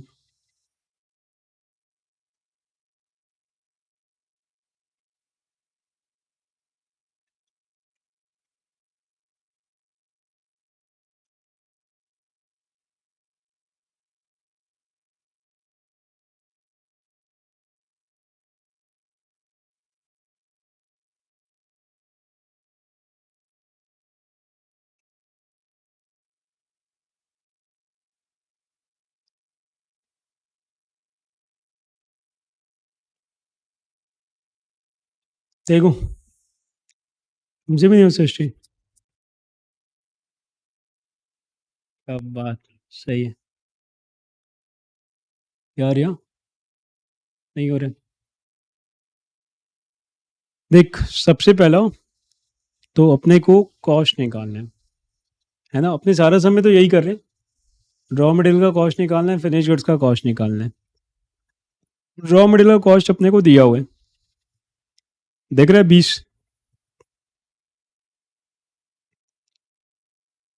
तो रॉ मटेरियल का कॉस्ट है 20, रिप्लेसमेंट कॉस्ट है 19। क्लियर है। अब अपने आते हैं फिनिश गुड्स पे। रॉ मटेरियल कंज्यूम कितना हुआ? 2200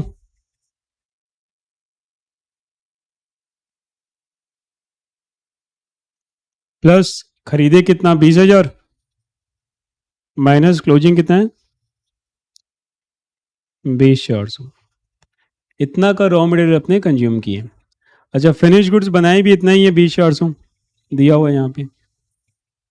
तो अपना रॉ मटेरियल कंज्यूम अपने को पता है 20,400, फिनिश गुड्स बनाए कितना? 20,400। यहाँ तक ठीक है। तुम बनाया 20,400, बना सकता था 30,000, तो फिक्स ओवरहेड किस पे अलोकेट होगा? 30 पे। फिक्स ओवरहेड है कितना? 3 लाख। तो fix overhead per unit 3 lakh by 30,000, ये हो गया 10। अब अपने निकालते हैं कॉस्ट ऑफ फिनिश गुड्स। इसमें रॉ मटेरियल कॉस्ट कितना होगा? 20,400 इंटू 20,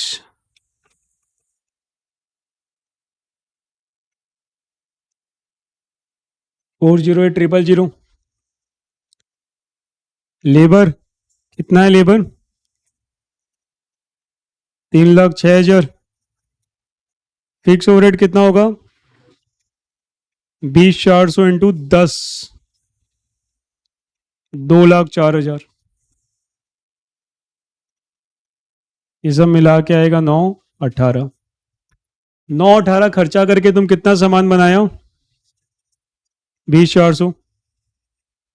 तो फिनिक्स गुड का cost per unit 9,18 by 20,400,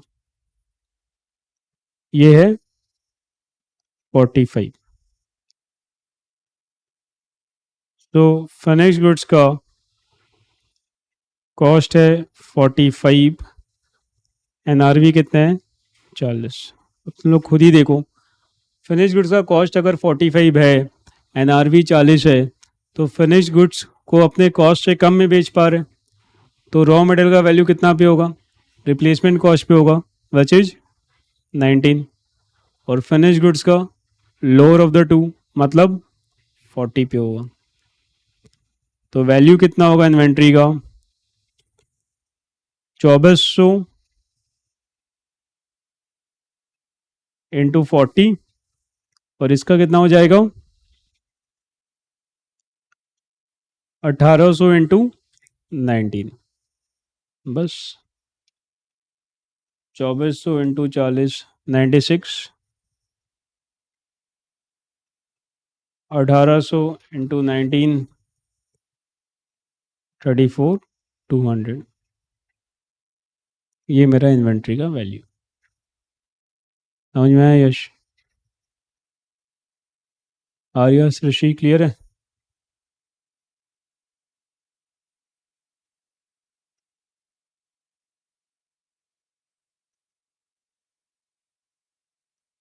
fix overhead का कॉस्ट 3 लाख जो है, उसको अपने अलोकेट करता है पर यूनिट।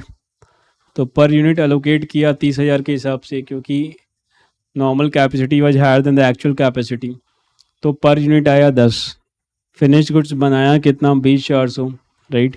तो 20,400 इंटू 10 कितना हुआ? 2,04,000।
क्या?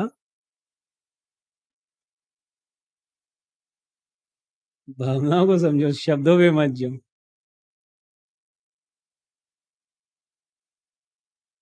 नहीं, सेल्स का कोई काम नहीं है।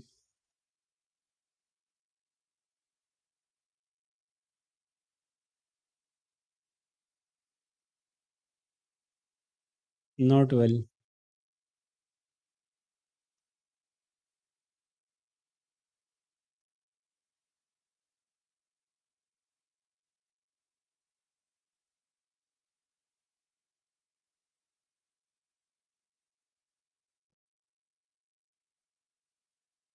लिख लिया?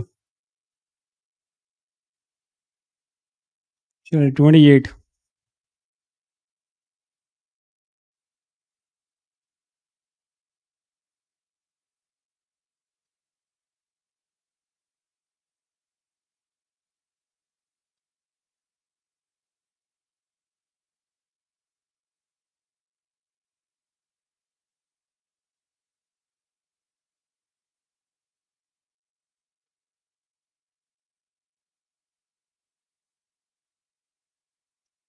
किया हुआ तो उसके पहले वाला भी था।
28, 28 ब्रेस्ट। क्या?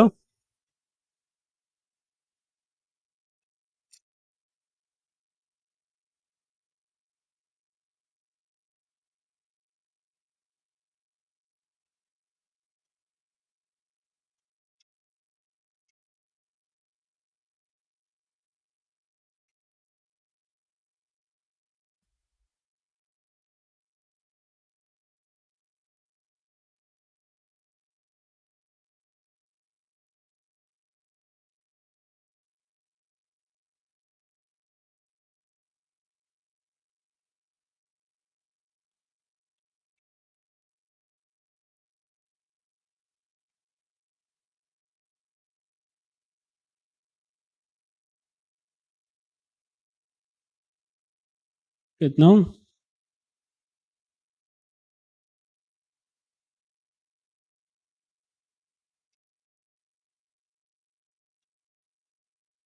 नहीं नहीं रूपम नहीं।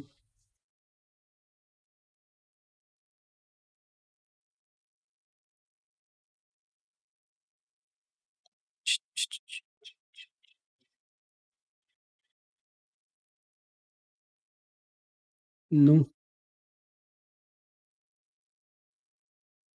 No no no no no. नहीं यार यश, क्या बोल रहे तुम?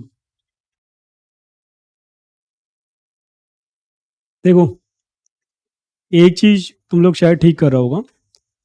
ये 4.5 जो है वो कॉस्ट पे। ओके। अच्छा, 100 कोट है, 2200 का कॉस्ट है। 4000 क्या है तुम्हारा? एसपी। आधा में बेचेंगे, मतलब कितना में बेचेंगे? ये क्या हो गया? एनआरवी। किस में वैल्यू करेगा? एनआरवी में। तो कितना का हिट आएगा? 200 × 100, 20,000। इतना से कम होगा, इसमें कोई डाउट नहीं है। नाउ सी, शर्ट का कॉस्ट कितना है? 50। एनआरवी कितना है? 55। 55 एनआरवी है। 55 अगर एस्टिमेटेड सेलिंग प्राइस होता तो उससे सेलिंग एक्सपेंस को माइनस करते हैं। ठीक है।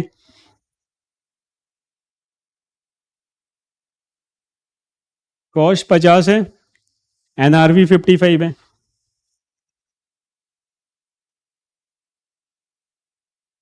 अभी भी तुम 4 बजे बोल रहे हैं। तो अपने को शर्ट में कोई चेंज नहीं करना, क्योंकि cost is less than NRV, right? तो अपने को क्या करना है? 4.5 -20, 430। सेल्स कमीशन से क्या मतलब है? एनआरवी दिया हुआ है ना देखो 55 अलग से। सेल्स कमीशन का इन्वेंट्री से क्या लेना देना?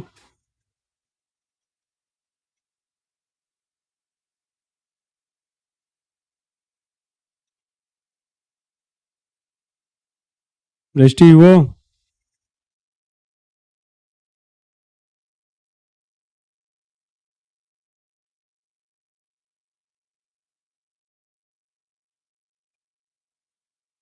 हम्म। 26।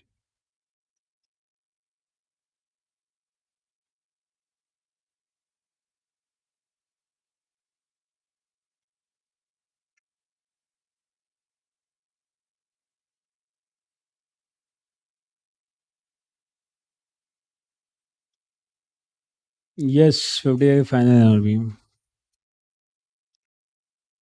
N enterprise order 20,000 kg of certain material 110 per unit. Purchase price include GST of 12 per kg, in respect of which full input credit is available. Freight incurred amount to 17,600। Normal transit loss 2% है, लेकिन इसको मिला कितना? 19,500। और consume कितना किया? 18,000।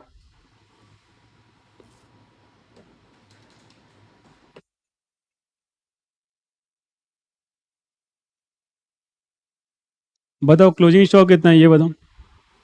Units में ही बता दूं।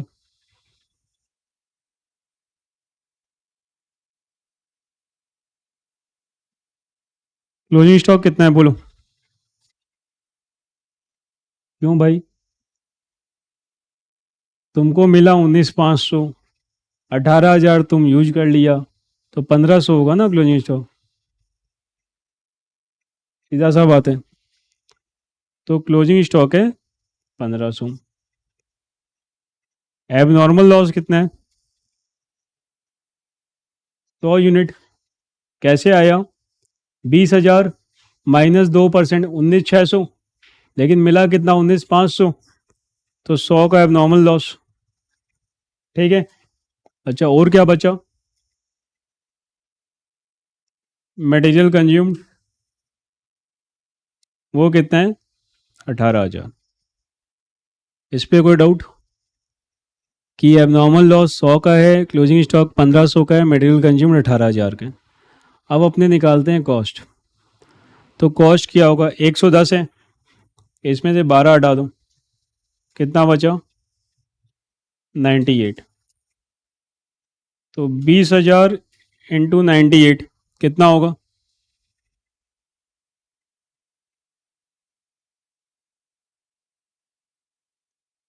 19,60,000। फ्रेड का कितना लगा? 1,17,600। जोड़ो इसको।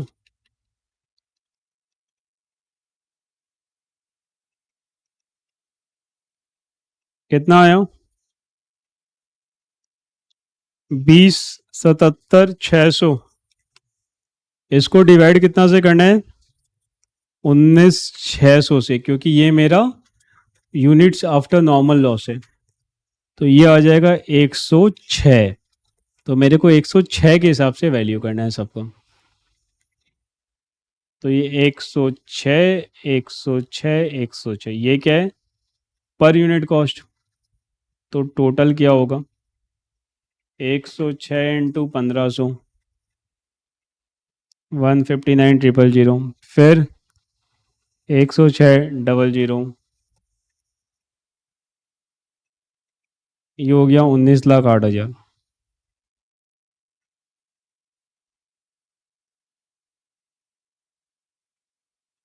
अपने को बताना था ना अलोकेशन ऑफ मटेरियल कॉस्ट। अपने ये सम भी किया था, याद आ रहा है?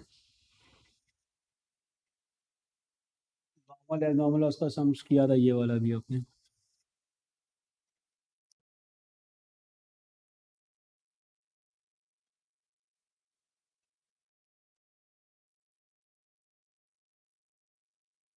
देखो अपना मैट में आईसीआई का नया मैट, आईसीआई का पुराना मैट, 2008 के बाद का सारा एमटीपी आरडीपी पास क्वेश्चन सब कवर्ड है। इसके बाहर जाने का कोई सीन नहीं है, एब्सोल्युटली कोई सीन नहीं है। तो अपने को ये सब सम्स को ना प्रैक्टिस करना पड़ेगा थोड़ा। जैसे हमें ऐसे ही बोल रहा है, अभी तुम लोग को समझ में आ रहा है बट ग्रिप नहीं है ना उतना अच्छा। तो जनरली ना लोगों का यही वाला कॉन्फिडेंस एग्जाम में भी कैरी होता है, तो मार्क्स नहीं आता। अभी तुम लोग बैठ गया सारा सम मस्त वाला 3-4 बार बना लेगा, और ऐसा तुम लोग 5-6 बार कर लेगा तो आ जाएगा कॉन्फिडेंस। सेकंड वाला नहीं समझा, सेकंड वाला क्या यार?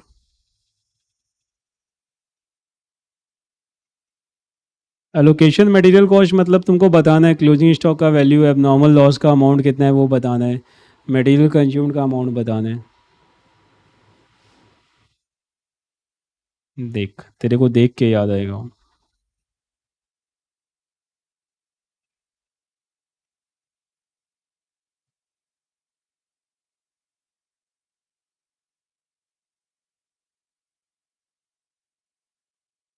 ये देख।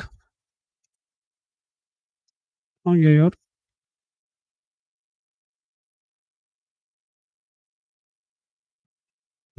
ये रहा number 2।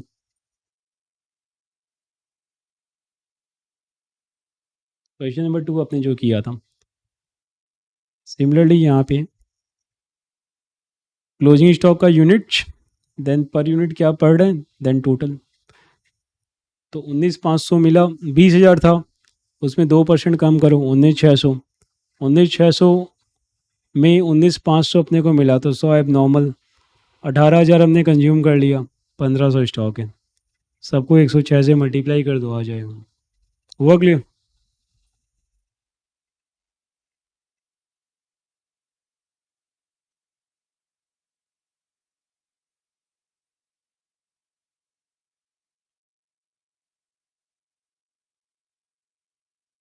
Inter new scheme registration procedure. Mock तुम्हें को व्हाट्सएप कर, मैं तो एक नंबर दे रहा हूँ, तुम वहाँ पे बात कर लें, तो she will help you.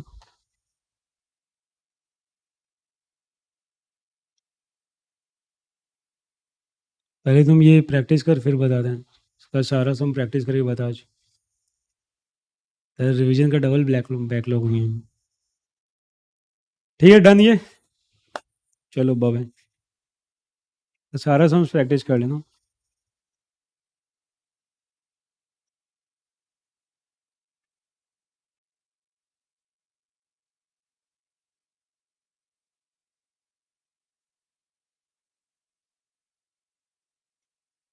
Hmm, okay.